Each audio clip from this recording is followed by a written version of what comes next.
तो स्वागत है आप लोगों का। वेलकम। तो कैसे हैं आप लोग? आशा करते हैं कि आप लोग अच्छे होंगे एवं अपना पढ़ाई जो है कर रहे होंगे। तो कल जो है आपको सेल का जो टॉपिक का जो था बचा हुआ पार्ट वो आप लोगों को नहीं मिला था, जिसके लिए मैं आप लोगों से माफ़ी मांगता हूँ, क्योंकि कुछ कारण था इस कारण से आपको नहीं मिल पाया। तो चलिए अभी हम उसको कवर कर लेते हैं। तो बायोलॉजी में हमारा अभी क्या चल रहा है? बायोलॉजी में हमारा जो अभी चल रहा है बायोलॉजी में अभी हमारा चल रहा है सेल। क्या चल रहा है हमारा? सेल। सेल के बारे में मैंने आप लोगों को कुछ बता दिया था। मैं आप लोगों को परासरण के बारे में मैंने बताया था। परासरण क्या होता है, कितने प्रकार के होते हैं, उसको मैंने बता दिया था। उसके बाद मैंने जो आपको बताया था जो किसी भी कोशिका में क्या चीज़ पढ़ना होता है, किसी भी कोशिका में क्या चीज़ पढ़ना होता है उसके बारे में मैं आप लोगों को बता रहा था। तो किसी भी कोशिका में जो है मुख्यतः 4 चीज़ पढ़ना होता है। पहला हमारा क्या है? पहला हमारा है कोशिका झिल्ली। पहला हमारा क्या है? कोशिका झिल्ली। दूसरा हमारा क्या है? कोशिका भित्ति।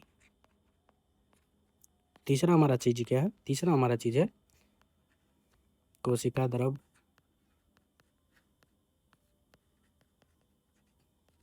कोशिका द्रव। उसके बाद हमारा क्या है?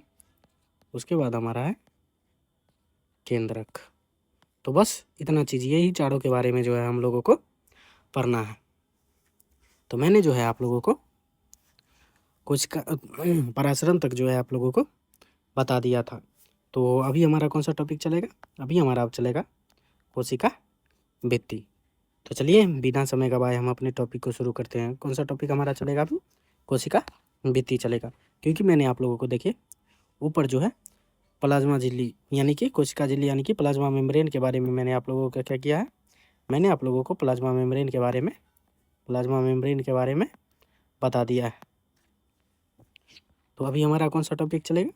अभी हमारा टॉपिक चलेगा कोशिका भित्ति यानी कि सेल वॉल। कोशिका भित्ति। तो ये जो कोशिका भित्ति है, देख लीजिए, पहले ये चीज़ आप समझ लीजिए। जो कोशिका झिल्ली जो है, कोशिका झिल्ली सभी प्रकार के कोशिकाओं में पाया जाता है। जैसे हमारा हो गया पादप कोशिका, जंतु कोशिका, ये दोनों चीज़ों में जो है हमारा पाया जाता है। लेकिन कोशिका भित्ति जो है केवल पादप कोशिका में पाया जाता है। किस में पाया जाता है? केवल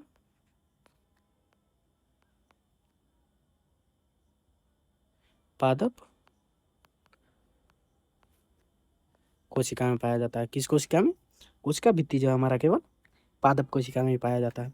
और याद कीजिए जो मैंने आप लोगों को बताया था, जो पहले हमारे कौन थे? रॉबर्ट हुक थे, जिसने क्या किया था? जिसने कोशिका की खोज की थी। कब? 1665 में। और उन्होंने क्या किया था? कॉर्क से का जो है, कॉर्क से जो है उन्होंने कोशिका देखा था। ये जो कॉर्क हमारा है वो हमारा किसी भी चीज़ का कोशिका भित्ति ही था, उस पेड़ का कोशिका भित्ति ही। कोशिका भित्ति हमारा क्या होता है? किसी भी कोशिका का बाहर का भाग हमारा क्या कहलाता है? कोशिका भित्ति कहलाता है। तो चलिए हम कोशिका भित्ति के बारे में देख लेते हैं। कोशिका भित्ति अगर पाई कहाँ जाती है? पहली बात है जो कोशिका भित्ति तो है, लेकिन कोशिका भित्ति पाई क्या जाती है? क्या ये जंतुओं में पाई जाती है? क्या ये पादप में पाई जाती है? या ये दोनों में पाई जाती है? तो किस में पाई जाती है? तो देखिए कोशिका भित्ति जो है वो पादप में पाई जाती है, कवक में पाई जाती है, बैक्टीरिया में पाई जाती है, लेकिन जंतुओं में नहीं पाई जाती। क्या नहीं पाया? अगर कोई पूछे जो जंतु में कौन सी कोशिका नहीं पाई जाती है, तो कौन सी कोशिका द्रव्य का भाग जो है, कौन सी कोशिकांग जो है नहीं पाई जाती, वो क्या कहलाएगा हमारा? कोशिका भित्ति। अगर कोई पूछ ले आपसे जो जंतु में कौन सा झिल्ली कोशिका कौन सा क्या कोशिका भित्ति जंतु में पाई जाती है, तो नहीं, कोशिका भित्ति जो है जो जंतुओं में नहीं पाई जाती है। तो ये हो गया हमारा कोशिका भित्ति कहाँ पाई जाती है। अगर इसके बाद जो अब बोले आपसे कोई जो कोशिका भित्ति, तो चलिए जो जंतुओं में नहीं पाई जाती, केवल पादप में पाई जाती है। तो पादप में पाई जाती है तो वो कोशिका भित्ति बनी किस चीज़ की होती है? तो उसकी रासायनिक संरचना क्या होती है, यानी कि वो किस चीज़ से मिलकर बनी होती है? वो जो बनी होती है वो सेल्यूलोज से मिलकर बनी होती है। किससे मिलकर बनी होती है? सेल्यूलोज से बनी होती है। और जो सेल्यूलोज हमारा क्या होता है? सेल्यूलोज जो होता है हमारा जटिल कार्बोहाइड्रेट होता है। क्या होता है? जटिल कार्बोहाइड्रेट मिलकर क्या करता है? सेल्यूलोज बनाता है। और उससे सेल्यूलोज जो होता है कोशिका भित्ति सेल्यूलोज से ही बनी होती है। और ये क्या करता है, कोशिका भित्ति जो है ये यांत्रिक शक्ति के रूप में कार्य करता है। यांत्रिक शक्ति मतलब क्या होता है, जो कोशिका को निश्चित आकार व दृढ़ता प्रदान करती है। कोशिका भित्ति क्या करती है, कोशिका भित्ति जो है कोशिका को बाहर से जो है सुरक्षा प्रदान करती है। क्या करती है, बाहर से सुरक्षा प्रदान करती है। जैसे देख लीजिए, ये हमारा कोई कोशिका हो गया, ये हमारा कोशिका हो गया, तो ये हमारा हो जाएगा कोशिका कोशिका, ये क्या कहलाएगा हमारा, कोशिका झिल्ली ये कहलाएगा। लेकिन ये जो बाहर से जो संरचना होगी ये हमारा कहलाएगी, ये कहलाएगा हमारा कोशिका भित्ति, ये कहलाएगी। बाहर की कोशिका हमारा कहलाएगी कोशिका भित्ति, और अंदर की जो होगी कोशिका वो हमारी कहलाएगी कोशिका झिल्ली, कोशिका झिल्ली कहलाएगी। ये जो है ये क्या करती है, ये जो है मजबूती प्रदान करती है। बाहर की कोशिका यानी कि कोशिका भित्ति क्या करती है, हमारी किसी भी चीज़ को मजबूती प्रदान करती है। तो ये कोशिका भित्ति किसके रूप में कार्य करती है, एक यांत्रिक शक्ति के रूप में कार्य करती है। यानी कि उस कोशिका को क्या करती है, मजबूती प्रदान करती है और उसको अपने आकार में बनाए रखने का कार्य करती है।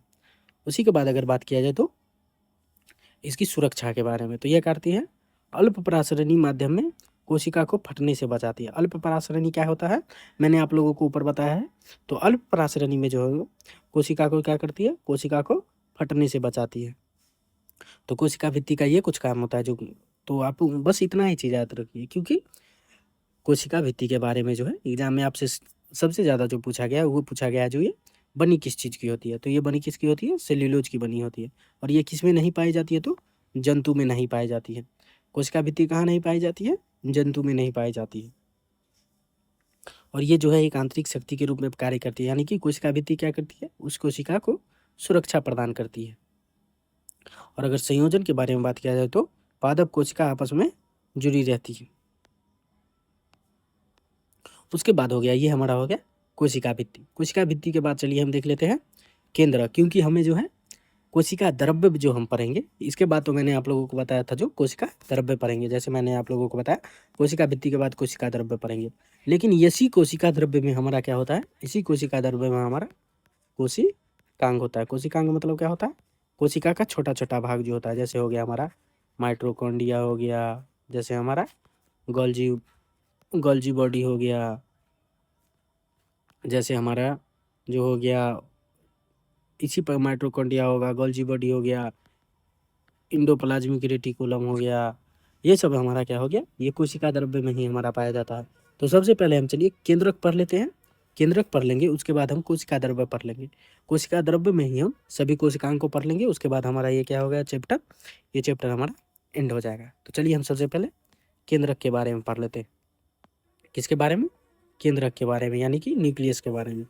तो अगर बात किया जाए जो केंद्रक की संरचना कैसी होती है, तो केंद्रक जो होता है ये दोहरी झिल्ली होता है, यानी कि केंद्रक की झिल्ली से बना होता है। मान लीजिए ये जो हमारा कोई कोशिका है ये, और कोशिका की भित्ति के अंदर जो होता है ये केंद्रक होता है। और ये केंद्रक जो होता है दो झिल्ली से बना होता है।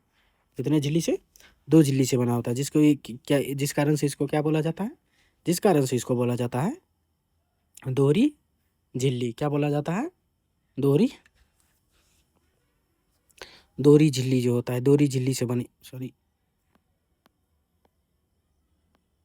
ये क्या होता है, दोहरी झिल्ली से बना होता है, जिसको क्या बोला जाता है, एक तो हो गया, एक को उसमें बोला जाता है केंद्रक झिल्ली, यानी कि न्यूक्लियर इनवेलप जिसको बोला जाता है। ये जो होता है झिल्ली में छिद्र होता है, पोरस होता है। झिल्ली में क्या होता है, छिद्र होता है। क्यों छिद्र होता है, ताकि पदार्थों के आदान प्रदान हो जाए। यानी कि केंद्रक में जो होता है, केंद्रक तो है उसको भी तो कुछ पोषक तत्व चाहिए। पोषक तत्व उसको कहाँ से मिलेगा, जब उसके अंदर पदार्थों का आदान प्रदान हो जाएगा। तो इसलिए इसके झिल्ली में जो होती है दोहरी झिल्ली, यानी कि केंद्रक झिल्ली जो होता है, इसके अंदर उसमें क्या होता है, छिद्र होता है छोटा छोटा, जिससे क्या होता है, पदार्थों का आदान प्रदान होता है। और केंद्रक में ही हमारा क्या होता है, केंद्रक में ही हमारा क्रोमैटिन पाया जाता है। क्या पाया जाता है, धागे युग्म संरचना केंद्रक में ही पाई जाती है, जिसको हम क्या बोलते हैं, जिसको हम क्रोमैटिन बोलते हैं। और इसके जो है ये क्रोमैटिन जो है कोशिका विभाजन में गुणसूत्र बनाता है। ये क्रोमैटिन जो है जब हमारा कोशिका विभाजन होता है, जब हमारा एक कोशिका से दूसरा कोशिका बनता है, तब क्या करता है, ये क्रोमैटिन कोशिका विभाजन में क्या बनता है, क्रोमोसोम का निर्माण करता है।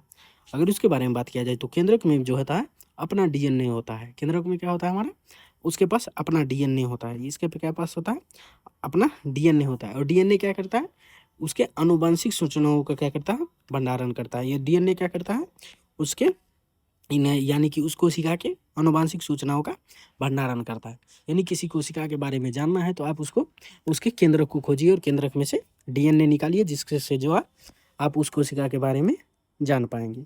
और इसी कोशिका में ही जो होता है एक छोटा और केंद्रक होता है, जिसको हम क्या बोलते हैं, जिसको हम न्यूक्लियस बोलते हैं, न्यूक्लियो न्यूक्लियोलस बोलते हैं, यानी कि केंद्रिका बोलते हैं। और ये जो है राइबोसोम बनाता है। ये क्या करता है, राइबोसोम बनाने का कारखाना होता है। अगर बोले जो आपका राइबोसोम कहाँ बनता है, तो राइबोसोम हमारा केंद्रिका में बनता है।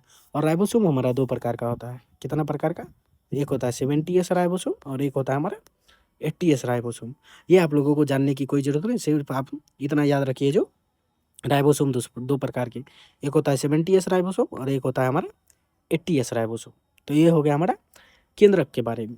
अगर केंद्रक के कार्य के बारे में बात किया जाए तो केंद्रक का कार्य क्या होता है, तो केंद्रक के कार्य के चलिए कुछ देख लेते हैं। केंद्रक का कार्य क्या होता है, तो केंद्रक का कार्य जो होता है वो क्या होता है, कोशिकाओं की सभी क्रियाओं को क्या करता है, नियंत्रित करता है। केंद्रक क्या करता है, केंद्रक जो है कोशिका में जितना भी क्रिया होता है, यानी कि अब चाहे कोशिका के अंदर कोई भी क्रिया हो जाए, उसको क्या करता है, वो नियंत्रण करता है। और उसके बाद जो ये वंशागति सूचनाओं का भंडारण होता है। क्यों, क्योंकि केंद्रक में हमारा डीएनए पाया जाता है। और डीएनए क्या करता है, डीएनए जो है वंशागति सूचनाओं का क्या करता है, यानी कि अनुवांशिक सूचनाओं का क्या करता है, भंडारण करता है। कौन, डीएनए। और डीएनए किस में होता है, केंद्रक में। इसलिए केंद्रक का क्या क्या होता है, वंशागति यानी कि वंश अनुवांशिक सूचनाओं का भंडारण करना। और केंद्रक से ही जो हमारा होता है, जैसे हमारा एक कोशिका जो टूट के 2 कोशिका बनता है, तो यही कोशिका, यही जो है केंद्रक ही हमारा क्या करता है, केंद्रक ही हमारा कोशिका विभाजन को निर्देशित करता है। यानी कि किसका विभाजन को क्या करता है, निर्देशित करता है। तो कोशिका विभाजन किसके कारण होता है, तो केंद्रक के कारण ही हमारा कोशिका विभाजन होता है। और उसके बाद कोशिका केंद्रक का एक और काम क्या है, केंद्रक का एक और काम है प्रोटीन संश्लेषण का नियमन करना। तो ये कुछ है हमारा फंक्शन। किसका फंक्शन, न्यूक्लियस यानी कि केंद्रक का फंक्शन। अगर बात किया जाए जो केंद्रक के बारे में, तो कोशिका का नियंत्रक कक्ष यानी कि कंट्रोल रूम होता है। कोई भी काम जो होगा केंद्रक से ही होगा। इसलिए क्या बोला जाता है, जो केंद्रक को कोशिका का कंट्रोल रूम बोला जाता है। और सभी जैव क्रियाओं का क्या होता है, मुख्यालय होता है। यानी कि कोई भी जैविक क्रिया होगा तो इसके फंक्शन से ही होगा, इसके निर्देश से ही होगा। कोई भी क्रिया होगा कोशिका के अंदर तो केंद्रक के निर्देश से ही होगा। तो ये हो गया हमारा केंद्रक। तो इसी के बाद जो होता है हमारा कोशिका, हमारा 2 प्रकार का होता है। कोशिका हमारा कितना प्रकार का होता है, कोशिका हमारा जो होता है, कोशिका हमारा 2 प्रकार का होता है। एक होता है हमारा यूकैरियोटिक कोशिका, क्या होता है हमारा, यूकैरियोटिक कोशिका। और एक हमारा होता है प्रोकैरियोटिक कोशिका, क्या होता है, प्रोकैरियोटिक प्रोकैरियोटिक कोशिका। और ये जो है प्रोकैरियोटिक कोशिका, ये क्या होता है, प्रोकैरियोटिक कोशिका यानी कि अविकसित कोशिका होता है। प्रोकैरियोटिक मतलब क्या होता है, अविकसित कोशिका। यूकैरियोटिक क्या होता है हमारा, यूकैरियोटिक कोशिका जो होता है वो विकसित कोशिका होता है।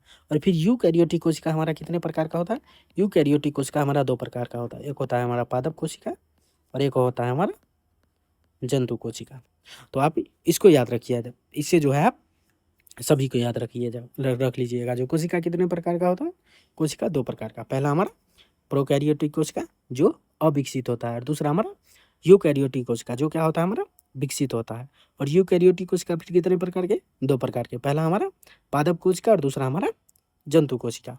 तो चलिए हम पहले यूकैरियोटिक और प्रोकैरियोटिक के बारे में जान लेते हैं। तो पहला हमारा क्या है, प्रोकैरियोटिक कोशिका बना यूकैरियोटिक कोशिका। इन दोनों के बीच चलिए अंतर को देख लेते हैं। पहला है हमारा प्रोकैरियोटिक कोशिका और दूसरा यूकैरियोटिक। प्रोकैरियोटिक क्या होता है, प्रोकैरियोटिक विकसित नहीं होता है, और यूकैरियोटिक क्या होता है, विकसित होता है। तो केंद्रक झिल्ली के बारे में बात किया जाए, जो प्रोकैरियोटिक में क्या केंद्रक झिल्ली होता है, नहीं, प्रोकैरियोटिक में केंद्रक झिल्ली नहीं होता है। और यूकैरियोटिक में क्या होता है, केंद्रक झिल्ली होता है, यानी कि सुस्पष्ट केंद्रक इसमें होता है। केंद्रक झिल्ली हमारा क्या होता है, केंद्रक झिल्ली हमारा केंद्रक में होता है।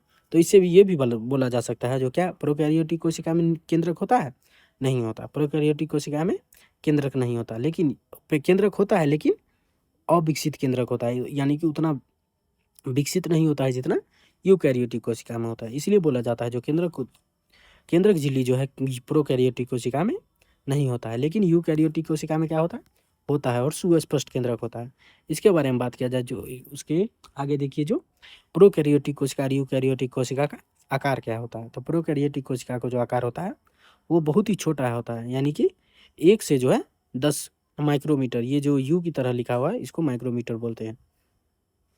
तो 1 से 10 माइक्रोमीटर होता है। और यूकैरियोटिक क्या होता है, इसकी तुलना में बड़ा होता है, 5 से 100 माइक्रोमीटर होता है। अगर बात किया जाए जो प्रोकैरियोटिक कोशिका में गुणसूत्र क्या होता है, तो गुणसूत्र जो होता है एक गुणसूत्र होता है और गोलाकार, इसमें जो होता है गोलाकार डीएनए होता है। और यूकैरियोटिक कोशिका में क्या होता है, यूकैरियोटिक कोशिका में 1 से अधिक डीएनए होता है, लेकिन ये रैखिक यानी कि सीधा रेखा में जो होता है डीएनए होता है।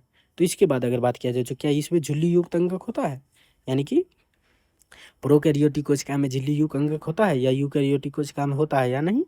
तो प्रोकैरियोटिक कोशिका में झिल्ली युक्त अंगक क्या होता है, अनुपस्थित होता है। लेकिन यूकैरियोटिक कोशिका में होता है झिल्ली युक्त अंगक क्या होता है, उपस्थित होता है।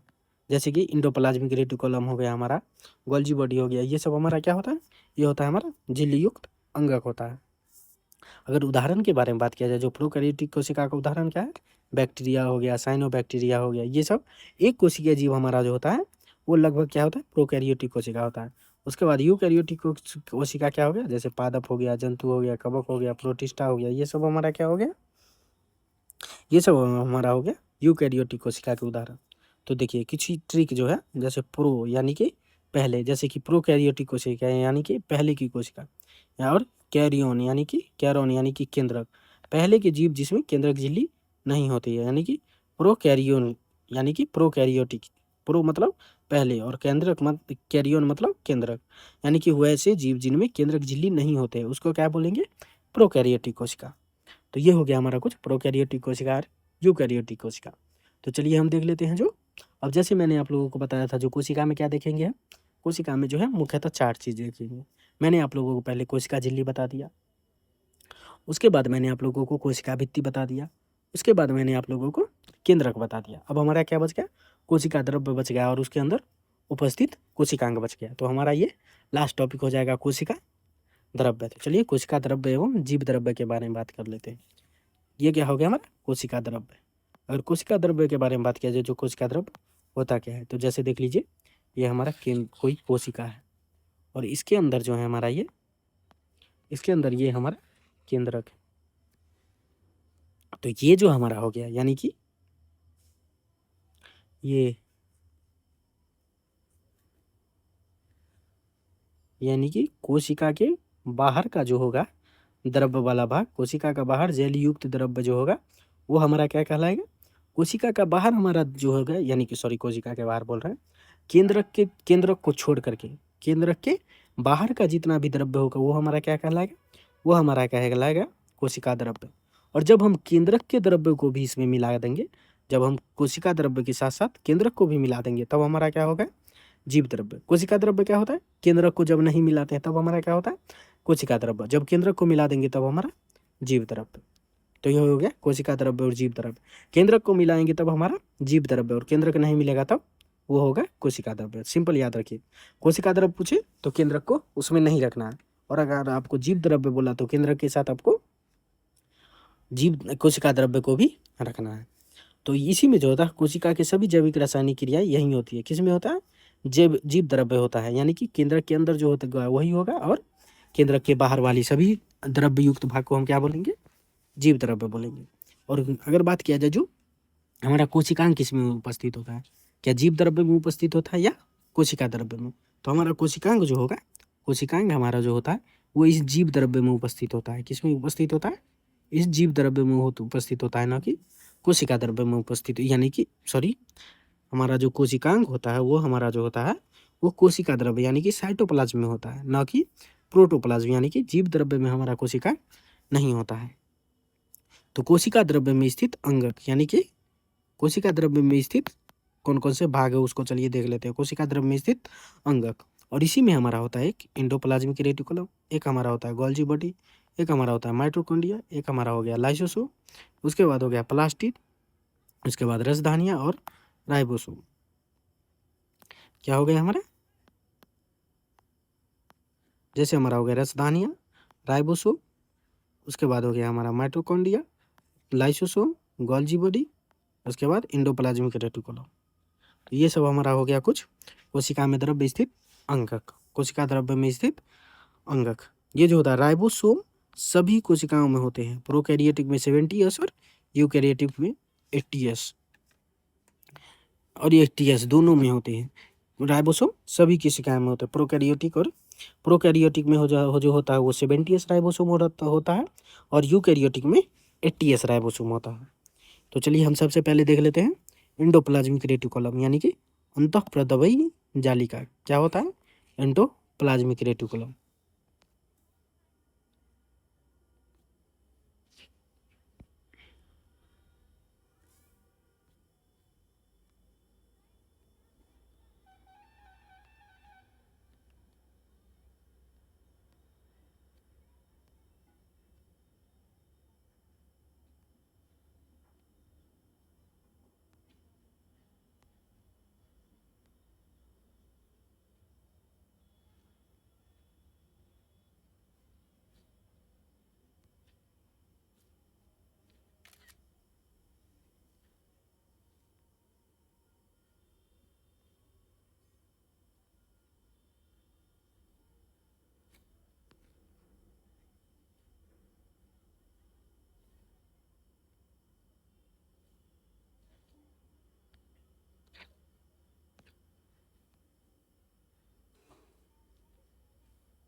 तो हमारा जो है हम सबसे पहले क्या देख रहे हैं, हम सबसे पहले देखेंगे एंडोप्लाज्मिक रेटिकुलम यानी कि अंतःप्रदवयी जालिका जो सबसे पहले हम देखेंगे। तो चलिए हम सबसे पहले एंडोप्लाज्मिक रेटिकुलम देख लेते हैं। तो देखिए ये हमारा है कुछ कोशिका का भाग। ये क्या है हमारा? ये है हमारा कोशिका, जिसके अंदर ये जो हमारा है ये वाला भाग हमारा क्या कहलाता है? ये वाला भाग हमारा केंद्रक कहलाता है। और ये जो हमारा देख रहे हैं ये हमारा कहलाता है एंडोप्लाज्मिक रेटिकुलम यानी कि अंतःप्रदवयी जालिका। ये एंडोप्लाज्मिक रेटिकुलम हमारा ये कहलाता है। और ये जो हमारा होता है ये हमारा कहलाता है माइटोकॉन्ड्रिया। ये हमारा क्या कहलाता है? माइटोकॉन्ड्रिया। और ये जो हमारा कहलाता है ये कहलाता है गोल्जी बॉडी। क्या कहलाता है हमारा? ये हमारा कहलाता है गोल्जी बॉडी, हमारा ये कहलाता है। तो ये हमारा कुछ प्रकार हो गया। तो सबसे पहले हम क्या देख रहे हैं? सबसे पहले हम इस भाग को देख रहे हैं यानी कि एंडोप्लाज्मिक रेटिकुलम, ये PR। और एंडोप्लाज्मिक रेटिकुलम जो होता है ये दो प्रकार का होता है। एक होता है हमारा स्मूथ एंडोप्लाज्मिक रेटिकुलम और एक होता है हमारा रफ एंडोप्लाज्मिक रेटिकुलम। और स्मूथ रफ क्यों होता है? मध्य जैसे देख लीजिए ये हमारा कुछ हो गया इस प्रकार से, ये हो गया, सॉरी,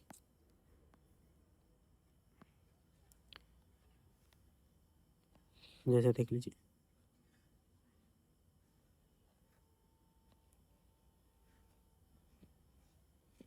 ये हो गया कुछ हमारा एंडोप्लाज्मिक रेटिकुलम। ये देख लीजिए इस पे अगर कुछ चीज़ नहीं लगा हुआ है तब ये क्या है हमारा अभी स्मूथ है, इसमें कोई रफ भाग नहीं लगा हुआ है। लेकिन अगर इस पे जो है अभी कुछ लग जाए तब ये हमारा क्या होगा? तब ये हमारा खुरदुरा भाग हो जाएगा। तो इसको हम क्या बोलेंगे? रफ। यानी कि जिस पे कुछ चीज़ लगा रहे उसको हम क्या बोलेंगे? रफ। और जिस पे कुछ चीज़ नहीं लगा रहे उसको हम क्या बोलेंगे? स्मूथ। तो कुछ चीज़ वो कौन सी चीज़ होती है जो एंडोप्लाज्मिक रेटिकुलम को रफ बनाती है? तो ये जो होता है ये हमारा होता है राइबोसोम। ये हमारा क्या होता है? राइबोसोम। तो जिस एंडोप्लाज्मिक रेटिकुलम में राइबोसोम होता है उसको हम क्या बोलते हैं? Rough endoplasmic reticulum. और जिसमें कोई भी चीज़ नहीं होता है उसको हम क्या बोलते हैं? Smooth endoplasmic reticulum. तो रफ हमारा क्यों होता है? तो राइबोसोम के कारण हमारा क्या होता है? एंडोप्लाज्मिक रेटिकुलम, राइबोसोम के कारण हमारा एंडोप्लाज्मिक रेटिकुलम रफ होता है। तो चलिए हम सबसे पहले देख लेते हैं अंतःप्रदवयी जालिका यानी कि एंडोप्लाज्मिक रेटिकुलम के बारे में। तो ये जो हमारा होता है झिल्ली युक्त नलिका एवं थैली का क्या होता है? जाल होता है। जैसे मैंने आप लोगों को बताया, ये क्या है हमारा, कुछ इस प्रकार से हमारा है। ये जो देख लीजिए, ये झिल्ली की तरह है एवं जाल की तरह है, और ये क्या है, ये एक थैली के प्रकार में बंधा हुआ है। इसको हम क्या बोलते हैं, केंद्रक से कोशिका झिल्ली तक फैला होता है।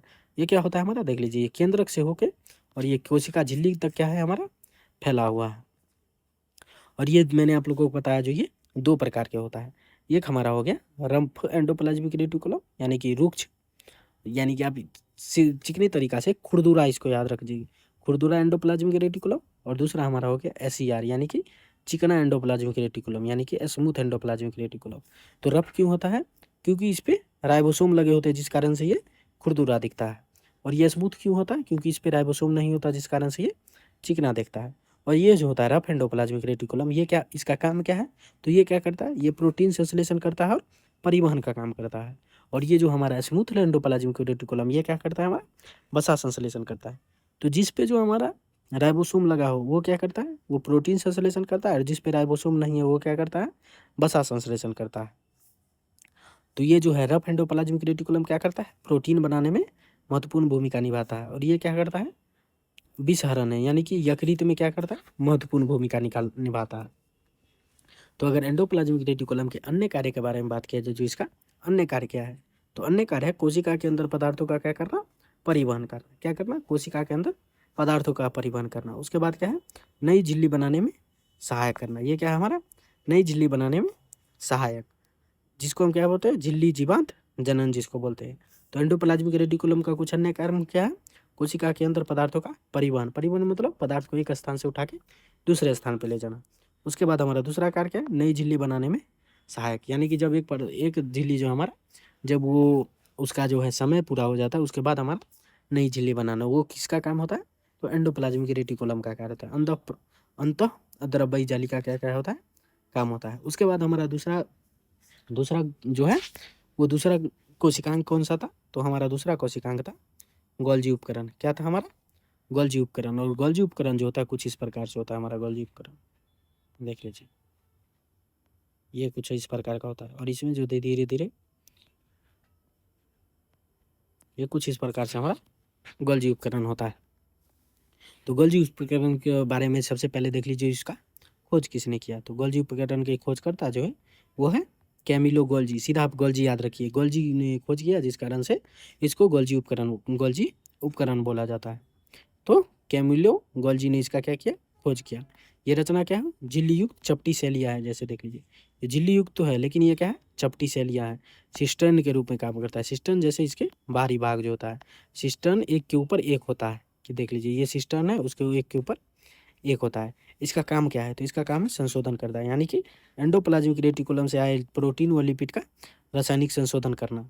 उसके बाद इसका पैकेजिंग करना, यानी कि पदार्थों को झिल्ली आवरण से बंद करना है। तो इसका काम क्या है, पहला तो इसको संशोधन करना, दूसरा इसको इसका पैकेजिंग करना। किसका पैकेजिंग करना, किसी पदार्थ को। और किससे पैकेजिंग करता है, अपने झिल्ली के आवरण से पैकेजिंग करता है। तीसरा हमारा इसका काम क्या है, प्रेषण, यानी कि इसको भेजना, पदार्थों को सही स्थान पर भेजना। तो गोल्जी उपकरण का काम क्या है, गोल्जी उपकरण का काम है पहला उसको जो है संशोधन करना, संशोधित करने के उसको जो क्या है, संशोधित करके उसको पैकिंग करना और पैकिंग करके भेज देना। यही हमारा क्या काम है, गोल्जी उपकरण का काम है। तो अगर बात किया जाए जो लाइसोसोम का, फिर निर्माण किस प्रकार का होता है, तो लाइसोसोम क्या होता है हमारा, एक पाचक एंजाइम से भरी थैली बनाना। ये क्या होता है हमारा, लाइसोसोम निर्माण किस प्रकार से होता है, जो पाचक एंजाइम से भरी थैली बनता है, जिसको हम क्या बोलते हैं, लाइसोसोम। और लाइसोसोम को हम क्या बोलते हैं, लाइसोसोम को हम आत्महत्या की थैली बोलते हैं। आत्महत्या क्यों बोलते हैं, क्योंकि जो भी कोशिका जो है अपना, जो भी कोशिका मृत कोशिका बन जाती है, उसके सामने जाके जो ये थैली क्या करती है, फट जाती है। और वो क्या करता है, वो मरी कोशिका क्या क्या करता है, अवशोषण करके उसको बाहर निकाल देता है। इसलिए क्या बोला जाता है इसको, लाइसोसोम को आत्महत्या की थैली। और लाइसोसोम में क्या होता है हमारा, पाचक एंजाइम होता है। उसके बाद हमारा होता है पॉलीसेकेराइड। पॉलीसेकेराइड क्या होता है, जो शुगर का जो है बहुत सारा जो है चीनी, बहुत सारा जो है हमारा शुगर मिलके जो है जटिल शर्करा का निर्माण करना। जब जटिल शर्करा का निर्माण, यानी कि बहुत सारा शुगर जब आपस में मिल जाता है, जैसे देख लीजिए ये एक शुगर हो गया, कुछ ये, फिर ये शुगर हो गया, फिर ये शुगर, फिर ये चीनी, बहुत सारा शुगर मिलके जो है जब हमारा एक साथ मिल जाता है, तो उसको हम क्या बोलते हैं, पॉलीसेकेराइड बोलते हैं। तो गोल्जी क्या है हमारा, कोशिका का पोस्ट ऑफिस है प्लस पैकेजिंग पॉइंट है। ये क्या करता है, एंडोप्लाज्मिक रेटिकुलम के बाद जो गोल्जी में आता है उसको क्या करता है, वो डेस्टिनेशन तक पहुंचाता है। कौन डेस्टिनेशन तक पहुंचाता है, तो गोल्जी उपकरण किसी पदार्थ को उसके डेस्टिनेशन तक पहुंचाता है। तो ये हो गया हमारा गोल्जी उपकरण। उसके बाद है हमारा लाइसोसोम। ये हमारा क्या है, लाइसोसोम। लाइसोसोम क्या होता है, झिल्ली से घिरा थैली होता है। इसमें क्या होता है, प्रबल पाचक एंजाइम होता है जो रफ एंडोप्लाज्मिक रेटिकुलम द्वारा निर्मित होता है और गोल्जी द्वारा पैक किया जाता है। तो गोल्जी उपकरण में क्या होता है, गोल्जी उपकरण में जो है लाइसोसोम हमारा, लाइसोसोम जो है थैली के रूप में पैक होता है। और बनता क्या है हमारा लाइसोसोम, लाइसोसोम हमारा बनता है रफ एंडोप्लाज्मिक रेटिकुलम में। और इसमें क्या होता है, इसमें थैली में जो कौन चीज़ भरा होता है, तो प्रबल पाचक एंजाइम भरा होता है। क्या होता है, पाचक एंजाइम भरा होता है। तो ये क्या करता है हमारा, कोशिका के अपशिष्ट पदार्थों का पाचन करता है। पाचन कैसे करता है, मान लीजिए जो कोशिका में कोई ये एक पदार्थ है, कोई एक कोशिका है जो हमारा मृत हो गया, यानी कि अब ये कार्य नहीं कर रहा है, तो ये क्या हो गया हमारा, कोशिका के अंदर एक प्रकार का अपशिष्ट हो गया। तो इसके पास जो है ये गोल्जी उपकरण आएगा और ये अपना थैली यहाँ पर से क्या करेगा, ये थैली यहाँ पर फट जाएगा। थैली फट जाएगा तो इसमें क्या होता है, थैली में प्रबल पाचक एंजाइम होता है। तो ये क्या करेगा, इसको इस कोशिका को क्या करेगा, ये इस कोशिका को पचा लेगा। तो पचा लेगा तो क्या क्या हो जाएगा, यहाँ से ये कोशिका समाप्त हो जाएगा। इसलिए बोला जाता है तो जिसके पास ये कोशिका फट जाता है उसको क्या करता है, ये पचा लेता है। तो पचाता क्यों है, क्योंकि इसमें जो है प्रबल पाचक एंजाइम होता है। तो ये हो गया हमारा लाइसोसोम का एक काम, क्या होता है, कोशिका के अपशिष्ट पदार्थों का पाचन करना। दूसरा है हमारा पुराने अंग को, जैसे माइटोकॉन्ड्रिया, एंडोप्लाज्मिक रेटिकुलम, इस सब को जो है तोड़ना, ये भी जो होता है लाइसोसोम का कार्य होता है। उसके बाद क्या होता है, बैक्टीरिया व विदेशी कणों को नष्ट करना, ये होता है हमारा कुछ लाइसोसोम का कार्य। तो इसको क्या बोलते हैं, इसको हम आत्मघाती थैली बोलते हैं। इसको हम क्या बोलते हैं, इसको जो हम बोलते हैं इसको बोलते हैं आत्मघाती थैली। क्या बोलते हैं इसको हम, आत्मघाती थैली। आत्मघाती की थैली क्यों बोलते हैं, क्यों जो है क्षतिग्रस्त या मृत कोशिका में लाइसोसोम जाके फट जाता है और एंजाइम पूरी कोशिका को पचा लेता है, जिस कारण से इसको क्या बोलते हैं, आत्मघाती थैली बोलते हैं। तो ये था हमारा कोशिकांग का एक और भाग जो था हमारा लाइसोसोम। तो चलिए अब देखते हैं हम हमारा आगे का टॉपिक क्या है। तो आगे का टॉपिक हमारा एक प्रमुख है जो है, आगे का टॉपिक एक प्रमुख टॉपिक है जो है हमारा माइटोकॉन्ड्रिया। क्या है हमारा, माइटोकॉन्ड्रिया। और माइटोकॉन्ड्रिया को क्या बोला जाता है, पावर हाउस ऑफ सेल।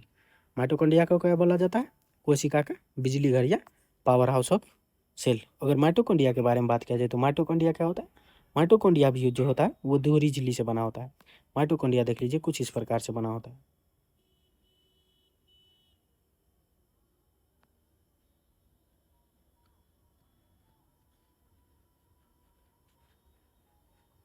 एक झिल्ली तो ये हो गया बाहरी वाला झिल्ली, और ये दूसरा, एक झिल्ली ये हो गया और दूसरा झिल्ली ये हो गया। तो ये कुछ ये किस प्रकार की झिल्ली से बना होता है, तो दोहरी झिल्ली से बना होता है।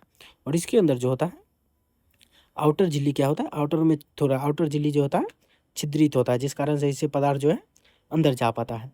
और भीतरी झिल्ली जो होता है वो अत्यधिक बलित होता है, यानी कि मुरा होता है, जिस कारण से इसका क्या होता है, इसका क्षेत्रफल बड़ा होता है। देख लीजिए अंदर का झिल्ली क्या है हमारा, अंदर का झिल्ली हमारा मुड़ा हुआ है, जिस कारण से इसका क्षेत्रफल क्या होता है, इसका क्षेत्रफल बहुत जो होता है अंदर के झिल्ली का क्षेत्रफल बहुत बड़ा हो जाता है।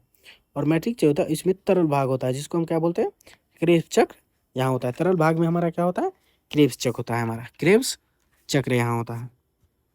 तो अगर बात किया जाए माइटोकॉन्ड्रिया का काम क्या है, तो माइटोकॉन्ड्रिया में जो होता है एटीपी बनता है। एटीपी यानी कि एडिनो ट्राइफॉस्फेट का निर्माण होता है।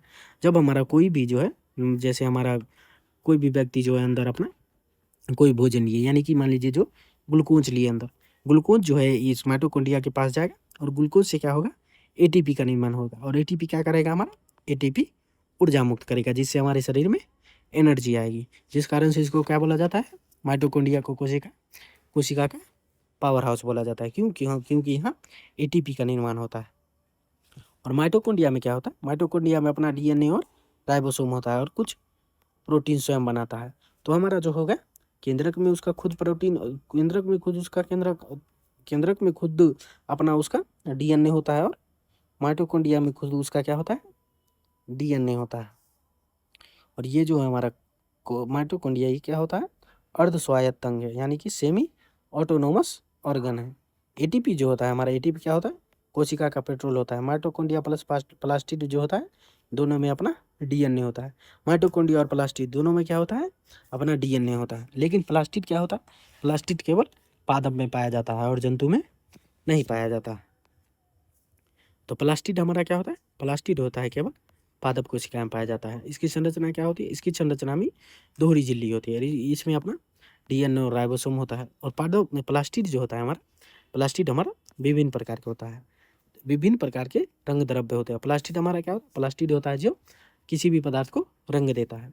उसी में हमारा पहला है क्रोमोप्लास्ट। क्या है हमारा, क्रोमोप्लास्ट। दूसरा हमारा हमारा पहला है क्लोरोप्लास्ट, दूसरा है क्रोमोप्लास्ट और तीसरा है हमारा ल्यूकोप्लास्ट।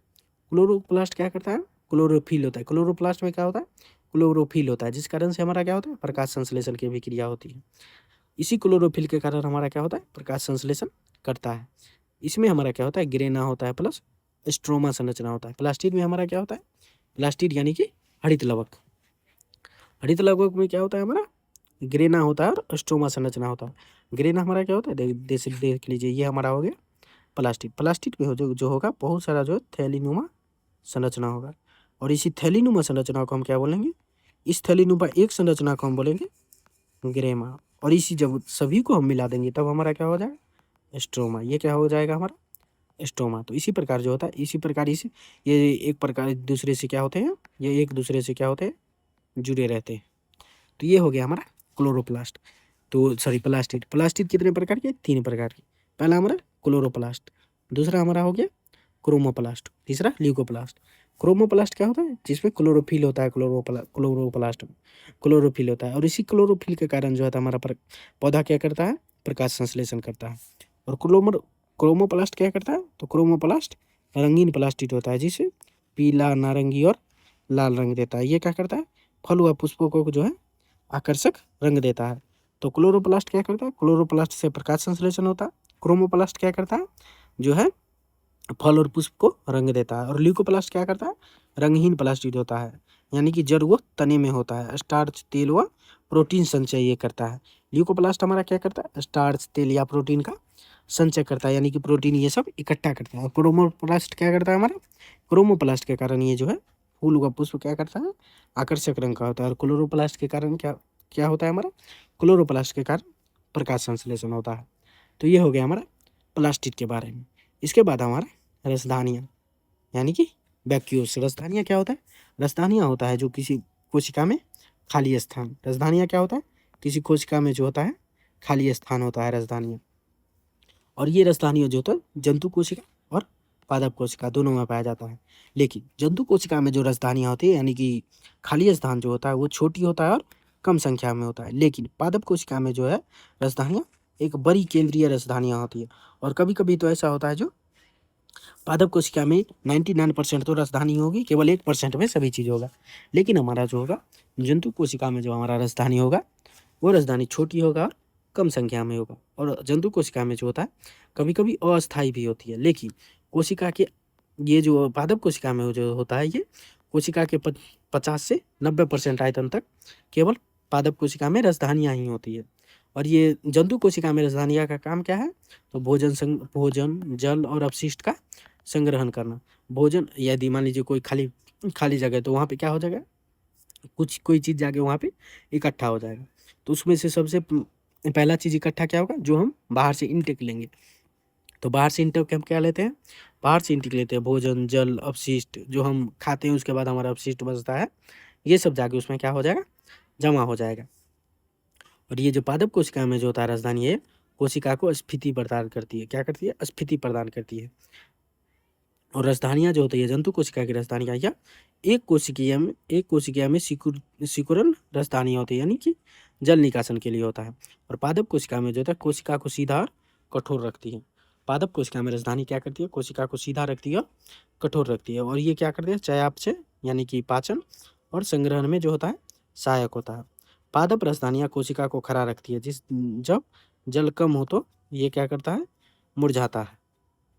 जिस कारण से ये क्या होता है, हमारा पादप राजधानी जो होता है ये किसी भी पदार्थ को खड़ा रखती है। जब हमारा जो होता है पादप में जो होता है, जब जल हमारा कम होता है तब क्या करता है, इसी कारण से जो हमारा वो जो पौधा होता है क्या करता है, मुरझाने लगता है। तो ये हो गया हमारा राजधानी के बारे में। तो चलिए हम देख लेते हैं फिर जंतु एवं पादप कोशिका के बारे में, जंतु एवं पादप कोशिका के बारे में। तो पादप कोशिका और जंतु कोशिका। तो सबसे पहले देखिए, क्या जंतु कोशिका में कोशिका भित्ति होती है? तो हाँ, सॉरी, पादप कोशिका में कोशिका भित्ति होती है। तो जी, मैंने आप लोगों को बताया जो कोशिका भित्ति क्या होती है। कोशिका भित्ति केवल पादप कोशिका में होती है और वो किससे बनी होती है? सेल्यूलोज से बनी होती है। लेकिन जंतु कोशिका में जो होता है कोशिका भित्ति नहीं होती है। और प्लास्टिड के बारे में बात किया जाए तो क्या हमारा प्लास्टिड जो होता है वो पादप कोशिका में होता है? जी होता है। और तीनों प्रकार के प्लास्टिड होता है, यानी कि क्लोरोप्लास्ट, क्रोमोप्लास्ट और ल्यूकोप्लास्ट, तीनों प्रकार का प्लास्टिड हमारा पादप कोशिका में होता है। लेकिन जंतु कोशिका में ऐसा कुछ नहीं होता है। और राजधानियों के बारे में बात किया जाए, यानी कि खाली जगह के बारे में, तो पादप कोशिका में जो होता है एक बड़ी केंद्रीय राजधानी होता है, लेकिन जंतु कोशिका में जो छोटी और कम राजधानियाँ होती है लेकिन अस्थायी राजधानी होती है। अगर आकार के बारे में बात किया जाए तो पादप कोशिका क्या होता है? निश्चित आयताकार आकार का होता है, यानी कि कुछ इस प्रकार से हमारा होगा, हमारा जो होगा पादप कोशिका वो किसी इस प्रकार से होगा, ये आयताकार प्रकार का हमारा ये हो जाएगा पादप कोशिका। उसी के बाद अगर हम बात किया जाए जो जंतु कोशिका के बारे में, तो जंतु कोशिका क्या होता है? अनियमित होती है और गोल होती है। तो जंतु कोशिका क्या हमारा था? अनियमित होता है और गोल होता है। अगर बात किया जाए जो पादप कोशिका और जंतु कोशिका में केंद्रक होता है, तो पादप कोशिका में जो होता है किनारे की ओर जो होता है वो केंद्रक होता है, और जंतु कोशिका में जो होता है वो बीच में जो होता है केंद्रक होता है। और अगर लाइसोसोम के बारे में बात किया जाए तो लाइसोसोम में जो होता है, लाइसोसोम पादप कोशिका में कम होता है लेकिन जंतु कोशिका में लाइसोसोम अधिक होता है। तो ये हो गया हमारा प्रमुख कोशिकांग। तो चलिए एक नज़र में हम देख लेते हैं मैंने कितने कोशिकांग आप लोगों को बताया है। तो देख लीजिए, पहला हमारा क्या है? कोशिकांगों अंगों के प्रमुख कार्य एक नज़र में। प्लाज्मा झिल्ली पहला हमारा था। ये क्या होता है? हमारा चयनात्मक पारगम्य होता है। कोशिका भित्ति क्या होता है? संरक्षण और दृढ़ता प्रदान करती है। केंद्रक जो होता है वो नियंत्रण व अनुवांशिकता जो होता है उसका काम करता है। और रफ एंडोप्लाज्मिक रेटिकुलम में क्या होता है? प्रोटीन संश्लेषण होता है, और इसको हम प्रोटीन फैक्ट्री भी कहते हैं। और केंद्रक को नियंत्रण कक्ष भी बोलते हैं। और स्मूथ एंडोप्लाज्मिक रेटिकुलम क्या होता है? लिपिड संश्लेषण करता है, विसरण करता है, किसमें? यकृत में। और गोल्जी उपकरण के बारे में बात किया जाए तो गोल्जी उपकरण क्या करता है? पैकेजिंग करता है और प्रेषण, यानी कि एक पदार्थ को एक स्थान से दूसरे स्थान तक भेजता है, जिस कारण से इसको क्या बोलते हैं? पोस्ट ऑफिस बोलते हैं। और लाइसोसोम के बारे में बात किया जाए तो लाइसोसोम में क्या होता है? हमारा पाचन होता है, और ये क्या करता है? किसी पदार्थ को ऑटोलाइसिस करता है, यानी किसी पदार्थ को पचा करके क्या करता है? खत्म कर देता है, जिस कारण से इसको आत्मघाती थैली बोलते हैं। और माइटोकॉन्ड्रिया के बारे में बात किया जाए तो माइटोकॉन्ड्रिया में क्या होता है? हमारा एटीपी यानी कि ऊर्जा निर्माण होता है, जिस कारण से इसको क्या बोलते हैं? बिजली घर बोलते हैं।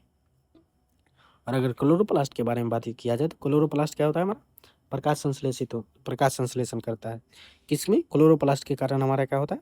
प्रकाश संश्लेषण होता है। और राजधानी के बारे में बात किया जाए तो राजधानी का प्रमुख कार्य क्या होता है? संग्रह करना और स्फीति करना। तो ये हो गया हमारा कोशिका के बारे में। कोशिका के बारे में मैंने आप लोगों को सभी चीज़ जो है बता दिया है।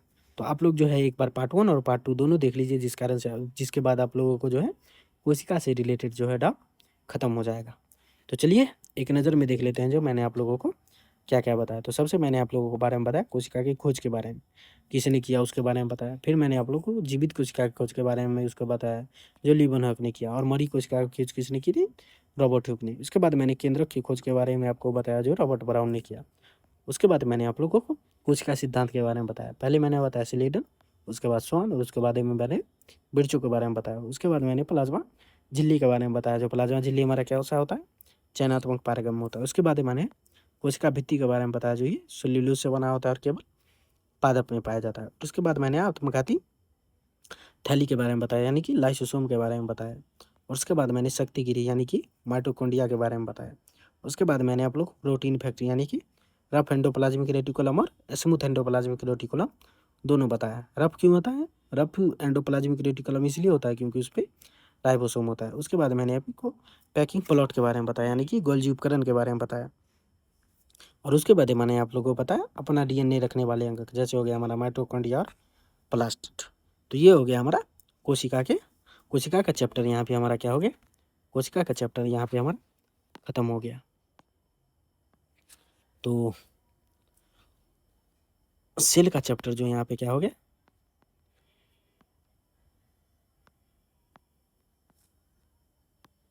सॉरी, तो तो हमारा जो हो गया यहाँ पे,